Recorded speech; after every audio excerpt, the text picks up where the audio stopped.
যে আগামীকালকে বা হচ্ছে আমাদের মাননীয় প্রধানমন্ত্রী যে বনসেবা মেলার উদ্বোধন করবেন সারা দেশব্যাপী এটা একই সঙ্গে হবে এবং আমরা তাদেরকে আরও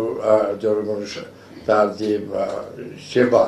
আমরা যেন ঠিক মতো দিতে পারি, আমরা যেন ভুল না করি। আমাদের মধ্যে হয়তো বা নিচু লেভেলের অনেকেই বা আপনারা জানেন যে একটা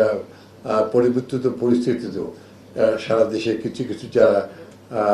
এই এই মন্ত্রণালয়ের সঙ্গে কাজ করে এবং তাদের অতীতে অনেক সংযোগ ছিল বিভিন্ন ভূমিদস্যু এবং বিভিন্ন যারা হচ্ছে হচ্ছে আমাদের এই ব্যবস্থাপনায় গরিব জনসাধারণের উপরে প্রকৃত মালিকের কাছ থেকে মামলা মোকদ্দমার মধ্য দিয়ে লেনদেন করে তাদেরকে তাদের সেই প্রত্যাশা পূরণ না হওয়া। দাদা এই মামলা করছে কিন্তু নাতিতেও সেটা ফিরে পায় না, যে অনেক দেরি হয়, মামলার জটিলতা এবং আইনের বিষয় নিয়ে আমরা এটাকেও খুব তাড়াতাড়ি আমরা ইনশাল্লাহ আমরা খুব